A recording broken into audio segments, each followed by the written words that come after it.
आज तक रेडियो सुनता है सारा जहां।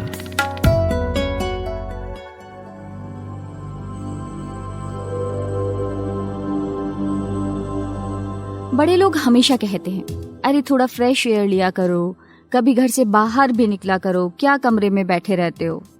तो हमारे यहाँ तो ये होता ही है, लेकिन क्या आप ये जानते हैं कि जर्मन लोग फ्रेश एयर को बहुत ज्यादा सीरियसली लेते हैं, हमसे कई गुना। उनको लगता है कि फ्रेश एयर कोरोना से बचा सकती है, इसलिए वहाँ लोगों को सख्त इंस्ट्रक्शंस दिए गए हैं कि वे लोग कहीं भी हों, खिड़की दरवाजे खुले रखें। ऑफिस में हो, कैफे में हो, बार या रेस्टोरेंट, कहीं भी हो। उनकी इस आदत को कहते हैं लुफेन, यानी एयरिंग आउटर रूम, यानी कमरे को हवादार बनाना। उन्होंने 3 लेटर्स की एक एडवाइस बनाई हुई है, AHA। इसे हम आहा कह सकते हैं, जिसका मतलब इंग्लिश में होता है keeping distance, good hygiene and wearing so called everyday masks, यानी दूरी बनाए रखना, साफ सफाई रखना और हर रोज मास्क पहनना। अब इसमें 2 और अक्षर जोड़े गए हैं, C और L। C का मतलब कोरोना वायरस ट्रेसिंग ऐप और L का मतलब लुफेन, यानी वेंटिलेटिंग अ रूम। नमस्कार, आप सुन रहे हैं कोरोना कवरेज और मैं हूं माधुरी। आज तक रेडियो का ये खास पॉडकास्ट है जिसमें हम आपको देश परदेश से कोविड की अपडेट लाकर सुनाते हैं और आपके मन के सवालों को डॉक्टर से पूछ लेते हैं और थोड़ा सा डेटा का एनालिसिस भी करते हैं। आज मैं आपको बताने वाली हूँ जिंक की टैबलेट जो डॉक्टर्स इन दिनों प्रेस्क्राइब कर रहे हैं क्या करती है। स्पाइनल कॉर्ड यानी रीढ़ की हड्डी को भी क्या कोई दिक्कत है कोरोना वायरस से, ये जानेंगे और जानेंगे कि कौन सी वैक्सीन किस चरण में है और क्या ट्रायल के दौरान साइड इफेक्ट्स शो कर रही हैं। एक कोरोना वॉरियर से भी मुलाकात करेंगे, लेकिन सबसे पहले अपडेट्स।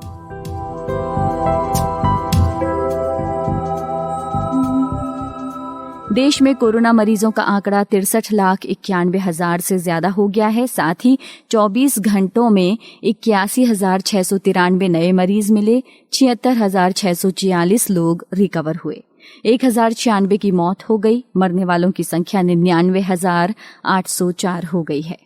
कोविड-19 से विश्व भर में अब तक दर्ज किए गए कुल मामलों में से 50% से ज्यादा मामले अमेरिका, भारत और ब्राजील में दर्ज किए गए हैं। समय पर लॉकडाउन नहीं लगाए जाने और लॉकडाउन के दौरान सरकार की नाकामी की जांच को लेकर आयोग गठित करने संबंधी याचिका सुप्रीम कोर्ट ने कल खारिज कर दी। महात्मा गांधी की 151वीं जयंती पर इंडिया ने कोविड महामारी के बीच नेपाल की सरकार और NGOs को 41 एम्बुलेंस गिफ्ट की हैं। मुंबई के दूसरे सीरो सर्वे में 27% हेल्थ वर्कर्स में कोरोना वायरस एंटीबॉडीज मिली हैं। केरला में धारा 144 लगा दी गई है ताकि तेजी से बढ़ते कोविड मामलों को रोका जा सके। झारखंड में धार्मिक स्थल खोल दिए गए हैं, लेकिन सामूहिक दुर्गा पूजा आयोजनों पर रोक रहेगी। पंजाब में नाइट कर्फ्यू और संडे लॉकडाउन हटा लिया गया है। बिहार में कोरोना की वजह से मानसिक तनाव के कारण 6 महीने के भीतर भागलपुर में 45 लोगों ने खुदकुशी की है। लुफ्तांसा एयरलाइंस ने अक्टूबर तक भारत से जर्मनी जाने वाली उड़ानें रद्द कर दी हैं। आई लीग क्वालिफायर की शुरुआत से पहले 2 फुटबॉलर कोविड पॉजिटिव पाए गए हैं। ऑल इंडिया फुटबॉल फेडरेशन ने अभी तक इन खिलाड़ियों के नाम नहीं बताए हैं। वंदे भारत मिशन का 7वां फेज शुरू हो गया है। इस महीने 19 देशों से 820 अंतर्राष्ट्रीय विमान उड़ान भरेंगे। मॉडर्न और फाइजर के 5 कोरोना वायरस वैक्सीन वॉलंटियर्स ने कोविड-19 संक्रमण के खिलाफ वैक्सीन की खुराक दी जाने के बाद पूरे दिन थकावट, बुखार और सिरदर्द की शिकायत की है। और ई-कॉमर्स की दिग्गज कंपनी अमेज़न ने बताया है कि मार्च महीने की शुरुआत से उसके 20,000 कर्मचारी कोविड-19 पॉजिटिव निकले हैं। जी, तो एक बात बताएं आपको, यूं तो आप सभी को पता ही होगी, पर फिर भी मैं बता देती हूँ। हमेशा मास्क के विरोध में जाने वाले, जाने क्या क्या कहने वाले ट्रंप जी, यानी अमेरिका के राष्ट्रपति डोनाल्ड ट्रंप कोरोना पॉजिटिव पाए गए हैं। अभी प्रेसिडेंशियल डिबेट के दौरान उन्होंने अपने प्रतिद्वंद्वी जो बाइडेन को मास्क पहनने पर खूब घेरा था। अपना मास्क जेब से निकाला और दिखाया और बोले, देखो मैं तो लगाता ही नहीं हूँ। जबकि जो इतना बड़ा मास्क पहनते हैं और इतनी दूरी रखते हैं। चलिए आपको सुनाती हूँ, आप खुद ही सुन लीजिए ट्रंप ने क्या कहा। I Just wear like your masks rallies. when needed. When needed, I wear masks. Okay, let me ask. I don't wear masks like him. Every time you see him, he's got a mask. He could be speaking 200 feet away from it. He shows up with the biggest mask I've ever seen.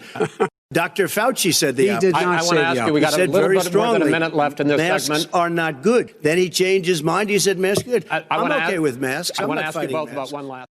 तो सुना आपने, क्या आपको याद है कि WHO ने भी कहा है कि मास्क लगाना वैक्सीन की तरह ही बचाव करता है? तो जब तक वैक्सीन नहीं आ जाती मास्क लगाना होगा। फिर भी इतनी लापरवाही अच्छी बात नहीं है ट्रम्प साहब। मैंने जब कोरोना का ट्रीटमेंट लिया बीते दिनों तो डॉक्टर ने मेरे को जो दवाइयां दी उनमें थी एजिथ्रोमाइसिन और जिंक वाली विटामिन की दवा। बाकी कई लोगों से मैंने पूछा तो उनको भी यही दिया डॉक्टर ने। तो मेरे मन में एक सवाल उठा कि जिंक क्यों जरूरी है आखिर? इस सवाल को मैंने डॉक्टर अविरल वत्स से पूछा जो स्कॉटलैंड में रहते हैं और उन्होंने बताया कि जिंक का क्या रोल है। जी बिल्कुल, आपने सही कहा कि मैं भी कई प्रिस्क्रिप्शंस वगैरह देखता हूँ, आती हैं अपने इंडिया से पेशेंट्स की प्रिस्क्रिप्शंस भी देखता हूँ, उसमें अक्सर जिंक उनका हिस्सा होता है। तो जिंक का अगर हम वैसे रोल देखें, कोविड के बिना अगर रोल देखें तो ये माना जाता है लैब रिसर्च में या बाकी रिसर्च जो पाई गई उसमें ये माना जाता है कि इसकी कुछ एंटीवायरल प्रॉपर्टीज़ हैं, कुछ प्रोटेक्टिव फंक्शन है, जिसको हम कहें कि जो लंग्स का जो लेयर होती है जो हमें वायरसेस वगैरह से बचाती है उसको स्ट्रेंथन करने में, कुछ एंजाइम्स को बनाने में, मेंटेन करने में, सेल्स बनाने में इसका कुछ रोल है।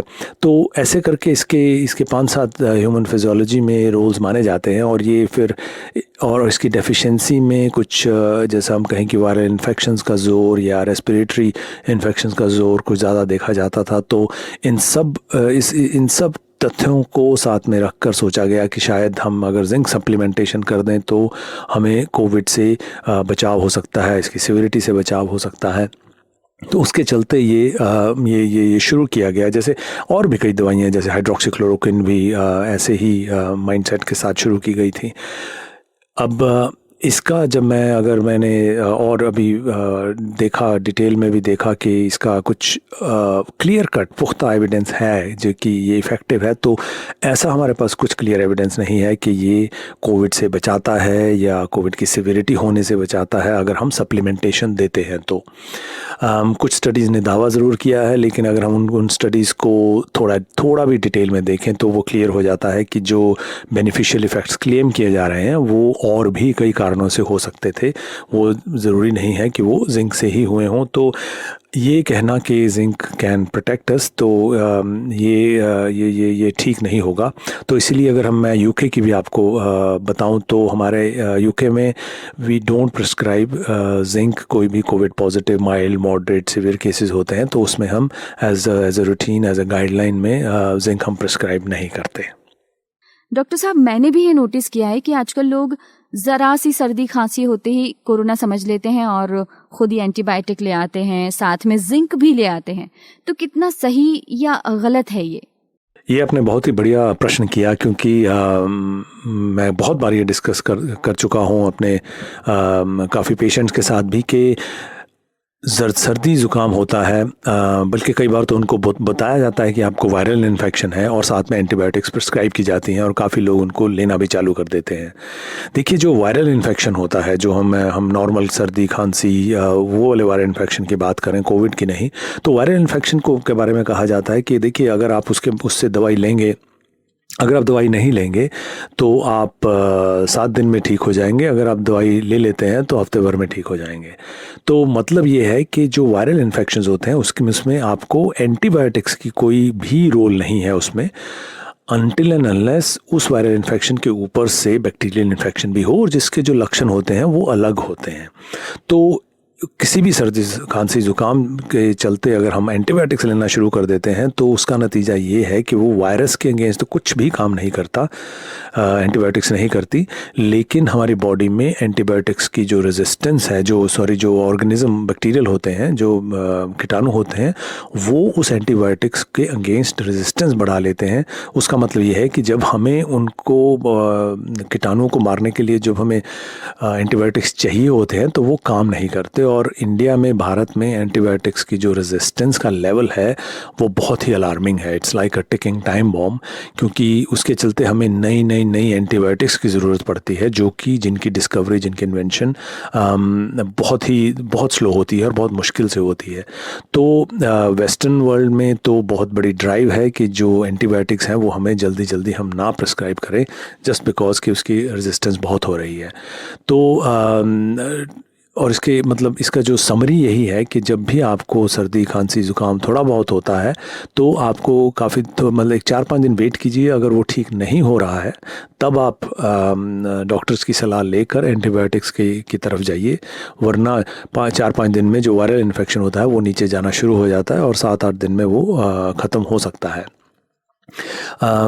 आप एंटीबायोटिक्स के साथ कोविड के लिए जिंक और एंटीबायोटिक्स दिए जाते हैं, दोनों का कोई भी प्रमाण नहीं है। एजिथ्रोमाइसिन काफ़ी दी जाती है।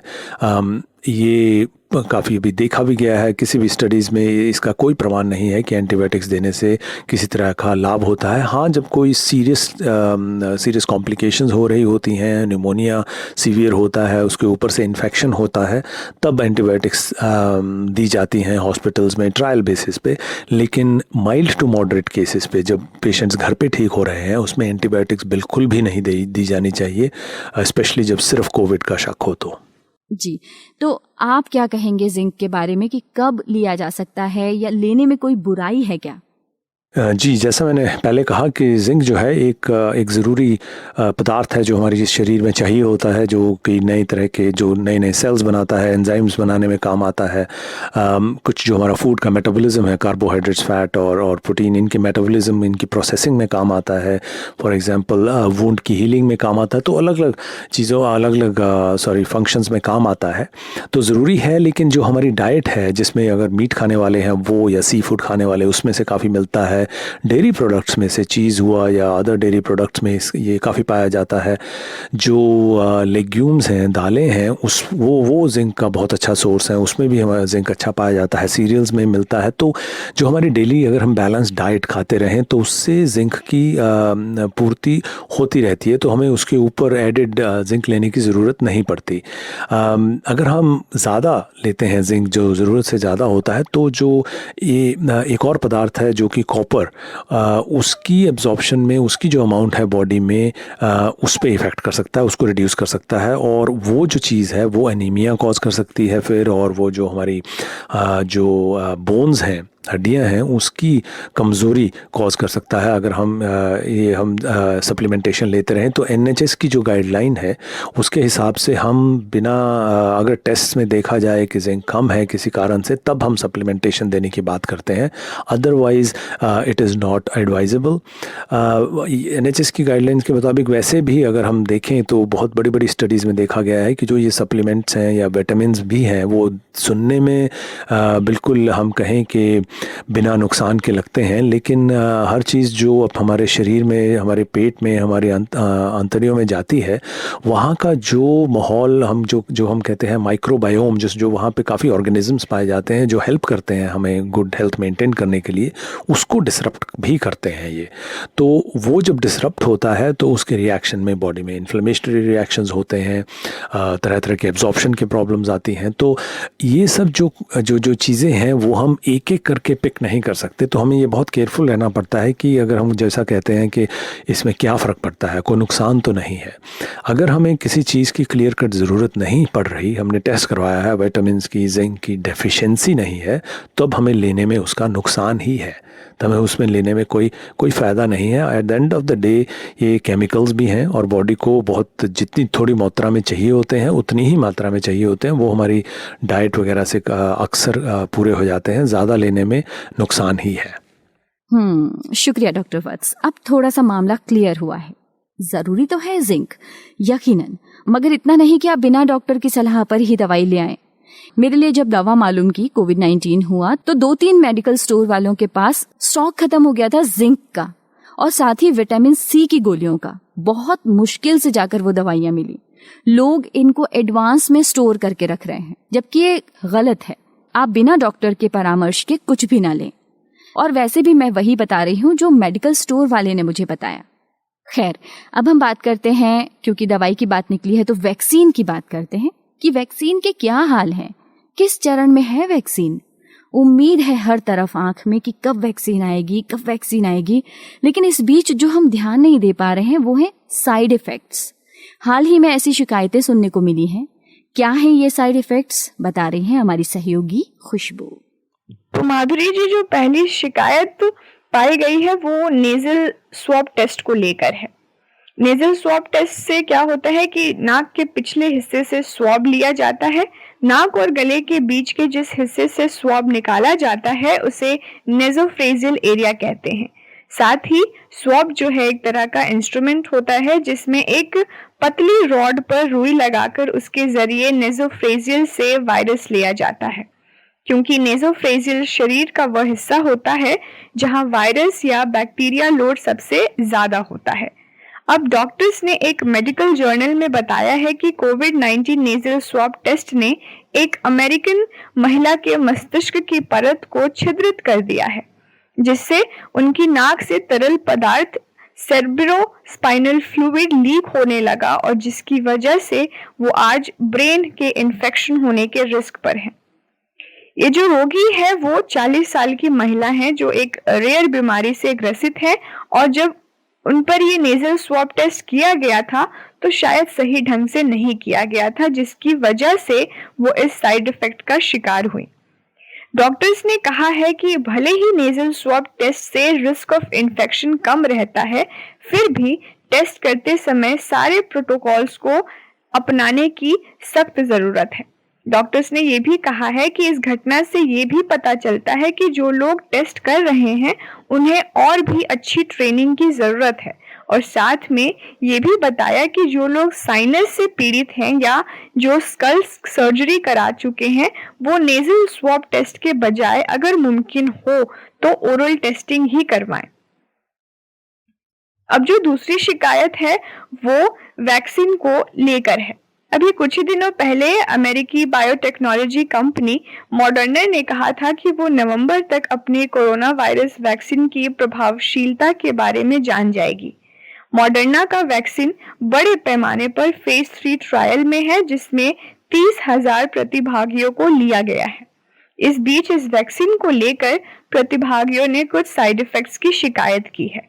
अभी फिलहाल ही एस्ट्राजेनेका की वैक्सीन पर रोक लगा दी गई थी जब एक महिला को सेकेंड डोज देने के बाद कुछ साइड इफेक्ट्स हुए थे। अब मॉडर्ना और फाइजर को लेकर भी यही शिकायतें आ रही हैं। मॉडर्ना और फाइजर के जो 5 वॉलंटियर्स थे जिन पर वैक्सीन लगाया गया है, उन्होंने ये शिकायत की है कि वैक्सीन की खुराक दी जाने के बाद पूरे 1 दिन तक उन्हें थकावट, बुखार और सिर दर्द हुआ। 3 वॉलंटियर्स ने जो शिकायत की है वो मॉडर्ना वैक्सीन के हैं और बाकी के 2 जो फाइजर वैक्सीन के हैं। इनमें से एक प्रतिभागी ऐसा था कि उसे रात में ठंड लगने के साथ सिहरन हुई जिसकी वजह से वो जाग गया। इसका प्रभाव इतना था कि उसका एक दांत तक टूट गया। हालांकि इस पर प्रतिभागियों का कहना है कि ये लक्षण डोज लगने के कुछ घंटे या 1 दिन के बाद नहीं दिखता है। मॉडर्ना के फेज 3 ट्रायल्स में भाग लेने वालों ने कहा कि पहले कोरोना वायरस का शॉट लेने के बाद उसे थोड़ी असुविधा महसूस हुई। दूसरा शॉट लेने के बाद उसे लगभग 8 घंटे तक 101 से ज्यादा बुखार, झटके, ठंड लगना, सिर दर्द और सांस की भी तकलीफ हुई। कुल 12 घंटे के बाद उसे कुछ ठीक महसूस हुआ। एक और प्रतिभागी है जो 50 उम्र की महिला है। उन्होंने कहा है कि उन्हें बुखार तो नहीं हुआ लेकिन माइग्रेन की तकलीफ जरूर हुई। उन्होंने ये भी कहा कि कोरोना वैक्सीन के पहले शॉट में तो उन्हें कुछ भी नहीं हुआ, लेकिन जब दूसरा शॉट पड़ा तो वो सहन के बाहर था। बहुत शुक्रिया खुशबू। कमाते हैं लेकिन बचा नहीं पाते, बचाते हैं तो उससे कमा नहीं पाते। शेयर की चाल, निवेश का हाल, बाजार का तमाशा, इकोनॉमी की भाषा, बॉन्ड, बीमा, सोना, चांदी, सबकी होती है बात। बचाते रहो नारे के साथ। हर शनिवार मैं यानी नितिन ठाकुर आपकी मुलाकात कराऊंगा आपके मनी मैनेजर से। और अब आपको बताते हैं कि आपकी स्पाइन को कोरोना वायरस इन्फेक्शन कैसे अफेक्ट कर रहा है। ये जानने को खुशबू ने बात की डॉक्टर राजेंद्र धमीजा जी से, जो जाने माने न्यूरोलॉजिस्ट हैं। जी डॉक्टर साहब। जब ये कोविड शुरू हुआ था जनवरी फरवरी में, तो अब हमें यही पता था कि ये कोविड जो है मेनली रेस्पिरेटरी इलनेस है, जिसमें फीवर, ब्रेथ और ब्रेथलेसनेस और कफ की ही मेन प्रॉब्लम्स हैं। उसके बाद धीरे धीरे पता लगा कि ये दूसरे ऑर्गन्स को भी अफेक्ट करता है, जैसे आपने अभी जिक्र किया कि ब्रेन के लिए, हार्ट के लिए।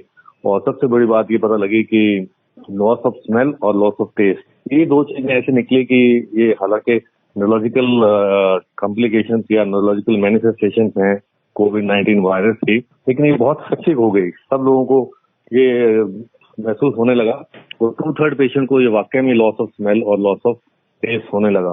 तो इसी लर्निंग में हमने अब ये पाया है कि ये ब्रेन के साथ साथ स्पाइनल कोड को भी जो है अफेक्ट कर सकता है। ऐसे केस रिपोर्ट आई हैं लिटरेचर में जो ये बताती हैं कि ये देखा गया है कुछ पेशेंट्स में, जो अभी केस रिपोर्ट ही आई हैं कि स्पाइनल कोड को अफेक्ट कर सकता है।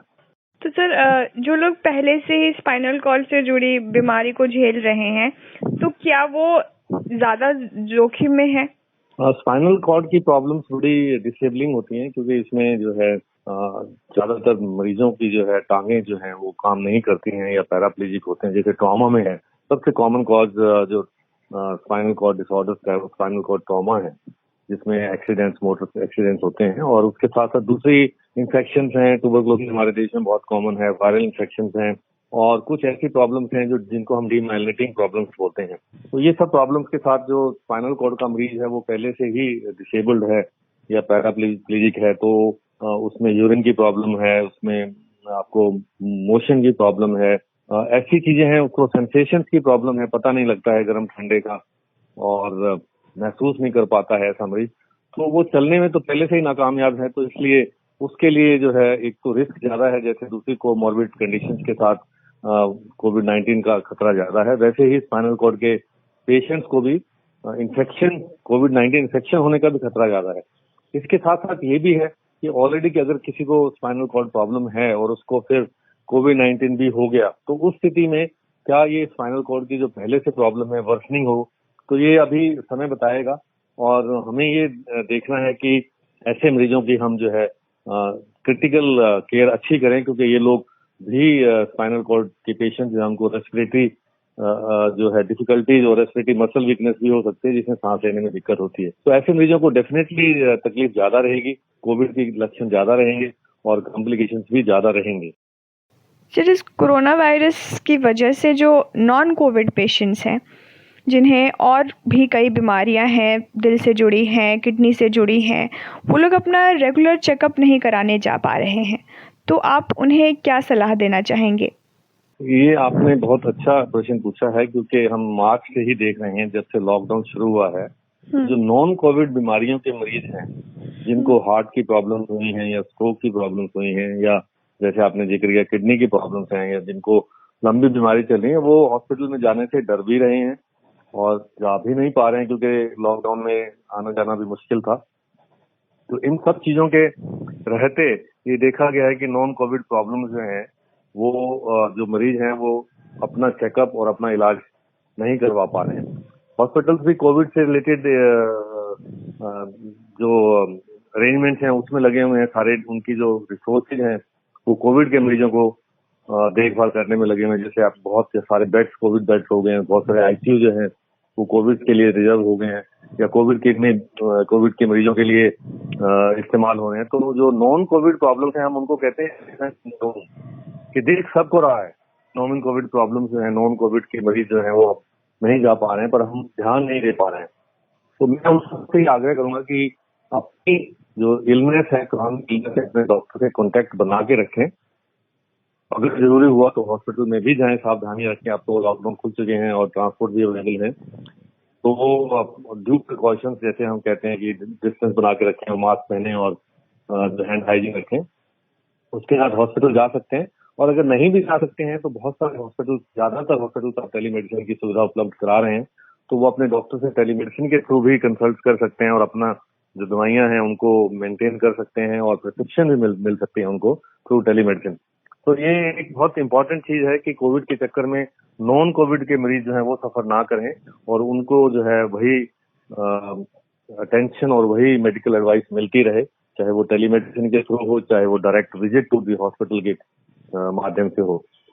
मैं आपको ये भी बताना चाहता हूँ कि अभी कोविड की जो लॉन्ग टर्म कॉम्प्लिकेशन है, जो सीक्वली हम बोलते हैं, उन पे भी हमें नजर रखी हुई है कि जैसे कोविड को अब 7 महीने हो गए हैं, बहुत सारे मरीज जो हैं स्पाइनल कॉर्ड के साथ साथ पेरिफेरल नर्व्स हैं, जो दूसरी ब्रेन की प्रॉब्लम्स हैं, चाहे वो मेंटल हेल्थ डिसऑर्डर्स हैं, उन सब चीजों की कॉम्प्लिकेशंस अब धीरे धीरे आएंगी, कोविड ठीक होने के बाद भी हो सकती हैं। जैसे कि दूसरी वायरल इलनेस है या दूसरे पैंडेमिक्स में देखा गया कि कोविड ठीक होने के बाद आप 1 साल तक 2 साल तक कभी दूसरी प्रॉब्लम ना आ जाए, तो उसके लिए भी हम नजर रखे हुए हैं और लॉन्ग टर्म सीक्वली बताएंगे हमें कि spinal cord, peripheral nerve, heart और ये सब चीजें जो है या मेंटल हेल्थ डिसऑर्डर्स कितने लोगों को होते हैं या नहीं होते हैं। तो ये लॉन्ग टर्म स्टडीज हैं जो जारी हैं और ये हमें वक्त बताएगा कि कोविड ठीक होने के बाद भी आपको कोविड की वजह से क्या और प्रॉब्लम्स हो सकती हैं, ताकि डॉक्टर्स लोग भी सचेत रहें और कोविड के रिकवर्ड पेशेंट्स भी जो है ध्यान रखें अपना। बहुत बहुत शुक्रिया डॉक्टर साहब। और अब चलते चलते आपको मिलवाते हैं नीलेश वर्मा से। विदिशा के Atal Bihari Vajpayee government medical college में नीलेश वर्मा नर्सिंग इंचार्ज के रूप में पोस्टेड हैं। उन्होंने हमारे साथी प्रतीक को कोविड वार्ड में अपने अनुभवों के बारे में बताया। तो सर, एक स्टाफ नर्स की कोविड वार्ड में क्या क्या भूमिकाएं होती है? एक स्टाफ नर्स की वार्ड के अंदर बहुत महत्वपूर्ण भूमिका होती है, क्योंकि most of time nursing staff ही है जो पेशेंट के पास रहता है, उनके साथ ज़्यादा कांटेक्ट में आता है। एक डॉक्टर होता है जो कि विजिट करके चला जाता है, एक राउंड करने आता है, लेकिन एक नर्सिंग स्टाफ ही कैसा है जो 24 घंटे पेशेंट के कांटेक्ट में रहता है, हमेशा उसके कामों में बिजी रहता है, उसकी सेवा के लिए तत्पर रहता है। तो मोस्ट ऑफ ज़्यादा से ज़्यादा टाइम पेशेंट के साथ ही गुजरता है। उसका दवाई देने से लेके सारे काम, दवाई देना, उसकी पर्सनल हाइजीन मेंटेन करना, उसकी स्वच्छता के बारे में ध्यान रखना, उसको सारी चीज़ें समझाना, उसका चेकअप करना, ये सारी चीज़ें होती है नर्सिंग स्टाफ ही करता है, जो उसके साथ हमेशा साथ में रहता है, उसका ख्याल रखता है, उसको दवाइयाँ देने जाता है, उसकी वाइटल्स चेक करने जाता है। उसको अगर कोई तकलीफ होती है तो सबसे पहला व्यक्ति वही स्टाफ नर्स होता है जो उसके पास पहुंचता है, उसकी परेशानी सुनता है। तो इस तरह से नर्सिंग स्टाफ की एक महत्वपूर्ण भूमिका होती है कोविड वार्ड में पेशेंट्स के प्रति, जो भी उसका काम होता है वो ईमानदारी से करने के लिए। सर, इन दिनों अस्पताल का या आपके कोविड वार्ड जो है वहाँ पर माहौल कैसा हो गया है? इन दोनों अस्पताल में ऐसा माहौल है कि हर जगह कोविड ही मचा रखा है। मोस्टली यहाँ पे भी जो पेशेंट्स आते हैं वो सिर्फ कोविड के ही पेशेंट आते हैं। बाकी कोविड के कारण अभी जो और अदर डिजीज़ हैं, अदर बीमारियाँ हैं, उनके जो पेशेंट्स हैं वो बहुत कम देखने को मिल रहे हैं, क्योंकि अभी सिर्फ कोविड के नाम से इतना डर फैला हुआ है कि अगर किसी भी मरीज को छोटी छोटी प्रॉब्लम्स होती भी हैं तो वो बेचारा अस्पताल दिखाने के लिए नहीं आता, क्योंकि कोविड का डर इतना फैला हुआ है कि लोग कोविड के नाम से ही डरते हैं। और अभी तो माहौल ऐसा हो चुका है कि लोग अस्पताल आने से बच रहे हैं, जितना हो सकता है वो घर पर रहने की कोशिश करते हैं। अगर कोई छोटी मोटी तकलीफ होती है तो अस्पताल दिखाने के लिए भी नहीं आते हैं। और अस्पताल के अंदर का माहौल ऐसा है कि कोविड मरीज हर कहीं कोविड मरीज ही है, तो अस्पताल में भी एक अंदर ही अंदर एक डर फैला हुआ होता है कि हम काम तो कर रहे हैं अस्पताल में, हम तो यहाँ किसी के अच्छे के लिए काम करने आते हैं, पर हो सकता है ये बीमारी हमको भी लग जाए। तो इस डर के साथ भी काम करना पड़ता है। तो इस तरह से माहौल तो थोड़ा ठीक है अभी, तो फिर भी पहले की अपेक्षा बहुत ज़्यादा माहौल ठीक हो चुका है, क्योंकि सबको साइकोलॉजिकल चीज़ें समझ में आ चुकी हैं कि ये बीमारी किस तरह से फैल रही है, किस तरह से आगे बढ़ रही है, इससे कैसे बचा जा सकता है। तो थोड़ा अभी तो माहौल ठीक हो चुका है। कई मरीज़ घबराए हुए होते हैं जब भी वो कोविड वार्ड में आते हैं, तब एक नर्स होने के नाते आप उन्हें किस तरीके से समझाते हैं? कई मरीज होते हैं जो बहुत ज़्यादा घबराए हुए होते हैं, उन्हें कोविड के नाम से इतना ज़्यादा डर फैला हुआ होता है कि वो ना तो अपने आप को संभाल पाते हैं, ना ही अपनी फैमिली को संभाल पाते हैं। कुछ मरीज जो आते हैं वो इतने घबराए हुए होते हैं कि उनको समझाने के लिए बहुत ज़्यादा ज़रूरत, उनको दवाइयों से ज़्यादा एक साइकोलॉजिकल सपोर्ट की ज़रूरत होती है। उनकी एक मानसिकता जो बन चुकी होती है उसको बदलने की ज़रूरत होती है। तो ऐसी स्थिति में मरीज को एक साइकोलॉजिकल सपोर्ट देते हैं जिससे कि उसकी जो नेगेटिविटी है वो सब दूर हो जाए। उसको सारी चीज़ें समझाते हैं कि ये कोविड-19 कोई इस तरह की बीमारी नहीं है, कोई जानलेवा बीमारी नहीं है, इससे कैसे बचा जा सकता है, इसे कैसे ठीक हुआ जा सकता है और क्या क्या प्रिकॉशंस रखे जा सकते हैं अपने लिए, अपनी फैमिली के लिए। उसको सारी चीज़ें समझाने से वो थोड़ा समझता है और उसकी नेगेटिविटी दूर होती है। उसके साथ थोड़ा बात करने से, उसके साथ थोड़ा समझाने से, उसके साथ थोड़ा मेल मिलाप करने से ये सब चीज़ें हो जाती हैं। आपको पीपी किट पहनना होता होगा हमेशा, तो उसे पहनने के बाद क्या-क्या परेशानियों से आप दो-चार होते हैं? क्योंकि हमने देखा है वो सूट काफ़ी भारी होता है। पीपीई किट पहनना, पीपीई किट के नाम से इतना डर फैल चुका है कि पीपीई किट पहनना 6 घंटे, 8 घंटे या 12 घंटे बहुत ही मुश्किल होता है। क्योंकि पीपीई किट जब पहन लेता है कोई इंसान तो उसको बहुत सारी तकलीफ़ें होती हैं। एक तो पीपीई किट इतना प्लास्टिक और हैवी होता है कि आप उसके अंदर पहनने के बाद इतना पसीना आता है कि क्या बताएं। और पीपीई किट पूरी तरीके से कवर होती है, फेस से लेके शू कवर से लेके हेड शीट तक सारी चीज़ें कवर्स होती हैं। उसमें मास्क लगाना, डबल मास्क लगाना, फेस शीट पहनना, ग्लव्स पहनना, शू कवर, सारी चीज़ें पहनने के बाद इतने लॉन्ग टाइम तक ड्यूटी करना, 6 घंटे, 12 घंटे, जो भी नाइट शिफ्ट का स्टाफ होता है उसको 12 घंटे कंटिन्यूसली वही पीपीई किट पहन के काम करना होता है। उस दौरान ना तो वो बेचारा कुछ खा सकता है, ना ही कुछ पी सकता है। उसमें मेन प्रॉब्लम वॉशरूम की भी जाती है। अगर आप चाहते हो तो आपको किट फिर से चेंज करनी पड़ती है और एक किट पहनने में कम से कम 20 मिनट तो लगते ही हैं। पीपीई किट पहनने के बाद बहुत सारी तकलीफ़ें होती हैं। कभी पसीना आता है, कभी ईचिंग होती है, भूख भी लगती है, प्यास भी लगती है, पर क्या करें, अगर कुछ डेडिकेशन से करना है तो फिर ये सब करना पड़ता है। पीपीई किट पहन के इतना सारा काम करना, वो भी इतनी लॉन्ग ड्यूरेशन तक, बहुत मुश्किल होता है। और हमारा नर्सिंग स्टाफ उसी तरह काम करता है जिस तरह एक नॉर्मल व्यक्ति काम करता है। इसके अलावा सर, आप खुद की और जब भी आप कोविड वार्ड से निकल के अपने घर जाते हैं तो अपने घर वालों की सुरक्षा को, सेफ्टी को कैसे क्या सुनिश्चित करते हैं? हमें खुद की सुरक्षा के लिए और अपने घर वालों की सुरक्षा भी देखनी होती है। हम खुद की सुरक्षा के लिए सारे जो भी आईसीएमआर के प्रोटोकॉल्स होते हैं वो प्रॉपर फॉलो करते हैं। Proper hand washing, proper PPE kit पहनना, डिस्टेंस मेंटेन करना, सारी चीज़ें हम प्रॉपर जो भी आईसीएमआर की गाइडलाइंस आती है हम उनको पूरा फॉलो करते हैं। बार बार हाथ धो लेते हैं और ये हमारे घर वालों को भी हम समझाते हैं कि प्रॉपर हाथ धोने के लिए, प्रॉपर डिस्टेंस मेंटेन करने के लिए, आईसीएमआर की जो भी गाइडलाइंस होती हैं उनको फॉलो करने के लिए। हमारा तो खुद का आइसोलेशन रूम बन जाता है। जब भी हम घर जाते हैं तो हमारा खुद का एक आइसोलेशन रूम है जिसमें हम खुद सेपरेशन, हमारी फैमिली वालों से सेपरेशन के साथ रहते हैं। पर प्रॉपर उनको फ़ोन पे पूरे इंस्ट्रक्शन दिए जाते हैं कि आपको कैसे क्या करना है। प्रॉपर आईसीएमआर की जो भी गाइडलाइंस है उनको फॉलो करना है, प्रॉपर हैंड वॉश करना है, ये सारी चीज़ें दिखाना पड़ती हैं। क्या इस पूरे कोरोना काल के दौरान आपको किसी तरह का आपने तनाव महसूस किया है? अगर ऐसा है तो आपने फिर इससे कैसे डील किया? तनाव तो बहुत होता है। अब इस कोविड-19 की स्थिति में तनाव तो बहुत ज़्यादा है। तो कभी-कभी तो ऐसा लगता है कि हम खुद ही अपनी फैमिली से दूर हो चुके हैं, क्योंकि इस माहौल में हम जो काम करके हॉस्पिटल से आके हम अपने घर वालों के साथ भी नहीं रह पाते हैं। एक सेपरेशन सा बन गया है, एक डिस्टेंस मेंटेन हो गया है, फैमिली वालों से मिले हुए तो तनाव तो बहुत सारी चीज़ों का होता है। इतने लॉन्ग ड्यूरेशन तक पीपीई किट पहनना, फिर अजीब-अजीब तरह के पेशेंट्स आते हैं, उनके अजीब-अजीब तरह के सवाल होते हैं। इतने लॉन्ग ड्यूरेशन तक काम करना पीपीई किट पहन के, बहुत सारा तनाव महसूस होता है। पर उस तनाव को रिलैक्स करने के लिए हम प्रॉपर आईसीएमआर की गाइडलाइंस जो होती हैं उनको फॉलो करते हैं। पेशेंट्स के साथ बातचीत करते हैं जिससे कि उनका भी थोड़ा तनाव रिलैक्स हो, थोड़ा हमारा भी तनाव रिलैक्स हो।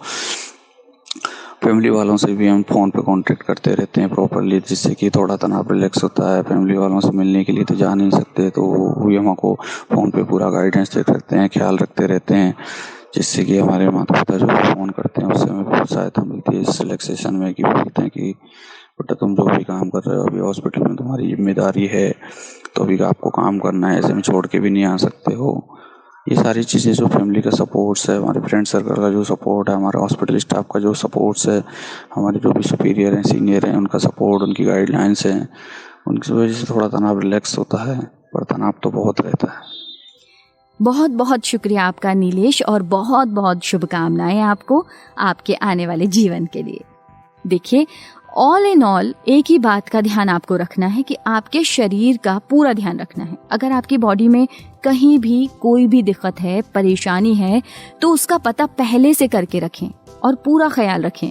और घर में जो भी बुजुर्ग हैं उनका ज़्यादा ख्याल रखें, उनको क्या बीमारी चल रही है, क्या हिस्ट्री है, इसको पूरा नोटिस में रखें। अपने ट्रीटमेंट रेगुलर लेते रहें जो भी आपके चल रहे हैं, और बहुत कुछ आपकी लाइफस्टाइल पर भी डिपेंड करता है। मेरी एक दोस्त हैं, वो मुझसे कहती हैं कि उनके गाँव में लोग कहते हैं कि कोरोना तो शहर की बीमारी है।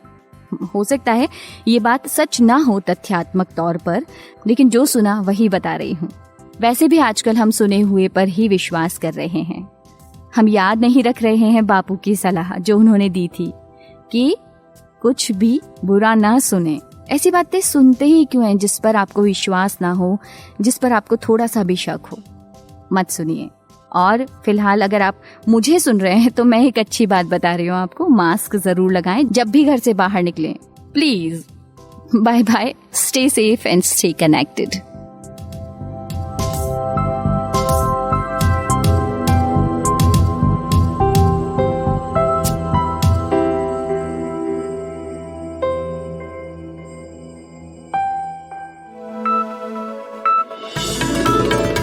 खबरों की हलचल और देश विदेश का मिजाज आप सुन रहे हैं आज तक रेडियो।